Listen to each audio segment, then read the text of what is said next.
दोस्तों F&O trading में क्या एंट्री टेस्ट देना पड़ेगा या फिर बैंक बैलेंस और इनकम चेक होगा सेबी की तरफ से। सेबी दोस्तों फिर से एक आइडिया लेके टेबल पर आ चुका है। आज की वीडियो में हम इसी के बारे में बात करने वाले हैं और इसको समझेंगे कि ये क्यों हो रहा है। सेबी क्या सच में ऐसा कोई रूल ला रहा है एफएनओ ट्रेडिंग के लिए और इसका इम्पैक्ट आपके और मेरे जैसे रिटेल ट्रेडर्स के ऊपर क्या पड़ने वाला है। तो चलिए दोस्तों बिना टाइम वेस्ट कर वीडियो को शुरू करते हैं और सब कुछ समझते हैं डिटेल में, जो हर एक इन्वेस्टर एंड ट्रेडर के लिए जाना काफी ज्यादा इंपॉर्टेंट है। सबसे पहले दोस्तों इसका थोड़ा बैकग्राउंड समझ लेते हैं।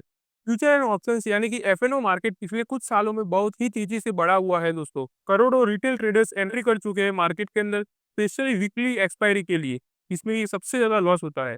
और इसके ऊपर जब सेबी ने दोस्तों फाइनेंस या 2025 के अंदर कुछ स्टडी करा दी, में एक डेटा मिला कि करीबन 91% रिटेल ट्रेडर्स लॉस कर रहे हैं ट्रेडिंग के अंदर, जो कि काफी बड़ा नंबर है दोस्तों। और टोटल लॉस की बात करते हैं 1 लाख करोड़ से भी ज्यादा का लॉस हुआ है रिटेल ट्रेडर्स का, जो कि काफ़ी बड़ा नंबर है और ये सेबी इग्नोर नहीं कर सकती दोस्तों बिल्कुल भी। और सेबी ने ये दोस्तों क्लियरली बोला है कि FNO is a complex plus risky not for everyone, मतलब हर एक इन्वेस्टर के लिए ये एफएनओ नहीं बना हुआ है। सिर्फ जो लोग कॉम्प्लेक्सली अपना काम कर सकते हैं अच्छे से, जिन्हें एक्सपीरियंस है मार्केट का काफ़ी समय से, वही लोग ही इसमें काम कर सकते हैं और उनके लिए भी रिस्की तो है ही। अब आते हैं दोस्तों सेबी के पॉसिबल एंट्री रूल्स के ऊपर। पिछले साल एक प्रपोजल आया था सेबी को, जिसमें कुछ आइडियाज दिए गए थे। जैसे कि अगर हम बात करें पहले फाइनेंशियल क्राइटेरिया की, तो सबसे पहले सेबी की तरफ से चेकिंग होगी। उसमें देखा जाएगा कि इनकम टैक्स रिटर्न कितना भर रहे हैं आप लोग, जो भी पर्टिकुलर इन्वेस्टर जो ट्रेडिंग में आना चाहता है वो। फिर उनका बैंक बैलेंस भी चेक होगा, उनकी नेटवर्क भी चेक होगी। और नेटवर्क के भी लिए दोस्तों रूल होंगे ऑप्शन राइटिंग के अंदर, तो ये भी आपको पता होना चाहिए। ये फाइनेंशियली डेटा चेक होगा दोस्तों हर एक ट्रेडर का, जो ट्रेडिंग के अंदर आना चाहता है उसका। और दूसरा, अगर नॉन फाइनेंशियल क्राइटेरिया की बात करें तो उसमें भी काफ़ी चीज़ें हैं कि अगर आप फाइनेंशियली भी सब कुछ क्लियर मतलब कि मीट कर जाते हो, उसके बाद भी आपको ये चीज़ें भी मीट करनी होगी। जैसे कि ये चीज़ पहले भी डिस्कस हुई थी सेबी के अंदर और अब फिर से वो चीज़ें टेबल पर आ चुकी हो। जैसे कि स्मॉल एग्जाम ली जाएगी सेबी की तरफ से और एक टेस्ट होगा हर एक ट्रेडर के लिए। अगर वो कोई उसे पास करता है तभी उसे ट्रेडिंग करनी दी जाएगी। और दूसरा है cooling of period before trading, मतलब कि आप जब एफएनओ ट्रेडिंग एग्जाम पास कर भी लेते हो, उसके बाद ही आपको थोड़ा बहुत टाइम दिया जाएगा सोचने के लिए और कुछ चीज़ें समझने के लिए। उसके बाद ही आप एफएनओ ट्रेडिंग के अंदर आ जाओगे।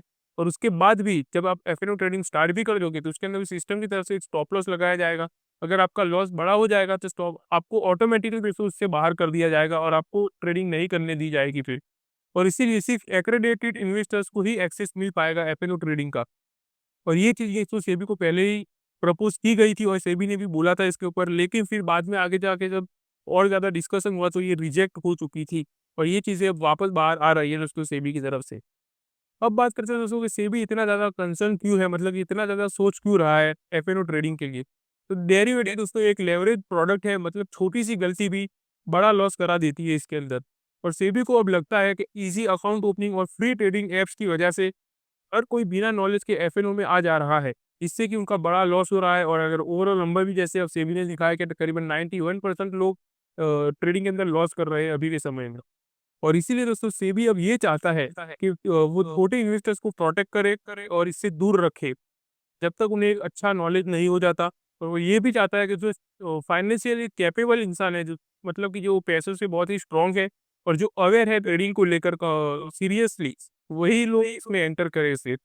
अब बात करते हैं दोस्तों एक इंटरेस्टिंग चीज़ के बारे में, जो कि साउथ कोरिया में ऑलरेडी एक मॉडल चल रहा है। सेबी हो सकता है कि उसे इंडिया के अंदर इम्प्लीमेंट करे।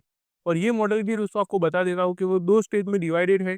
तो सबसे पहले स्टेज 1 की बात करें तो साउथ कोरिया के अंदर वो लोग स्टेज 1 के अंदर दोस्तों हर एक इंडिविजुअल ट्रेडर को एजुकेशन प्रोग्राम देते हैं, प्लस मॉक ट्रेडिंग भी देते हैं।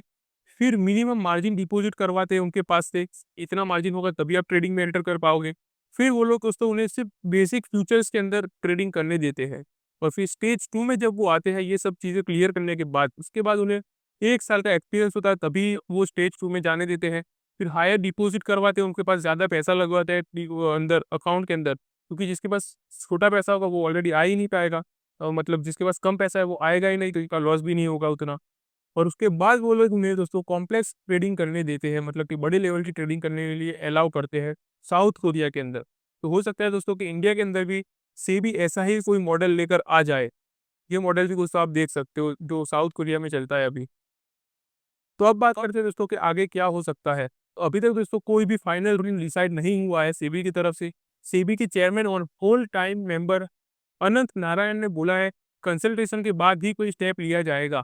मतलब सबकी राय ली जाएगी, जैसे कि कोई बड़े ब्रोकर्स हैं, एक्सचेंजेस हैं और एक्सपर्ट्स हैं, सबसे राय ली जाएगी, उसके बाद ही कोई फाइनल डिसीजन लिया जाएगा दोस्तों सेबी की तरफ से। और ये चीज़ तो दोस्तों लेकिन क्लियर है कि सेबी इस बार रिटेल, जो इतना बड़ा रिटेल लोगों का लॉस हो रहा है, उन्हें इग्नोर नहीं करेगी और कोई ना कोई रूल ज़रूर लाएगी एफएनओ ट्रेडिंग के लिए। और ये चीज़ें हमें दोस्तों फ्यूचर में देखने को मिलने वाली हो। तो दोस्तों आपको क्या लगता है, एफएनओ के लिए एंट्री बैरियर होना चाहिए या हर किसी को ट्रेडिंग का ऑप्शन देना चाहिए सेबी की तरफ से? अपना ओपिनियन हमें कमेंट करके ज़रूर शेयर करना। और अगर आप भी स्टॉक मार्केट में अपडेटेड रहना चाहते हो लेटेस्ट एंड इंपॉर्टेंट न्यूज़ के साथ, तो चैनल को सब्सक्राइब करके रख लेना दोस्तों। तो चलिए मिलते हैं अगली वीडियो में, तब तक के लिए हैप्पी इन्वेस्टिंग।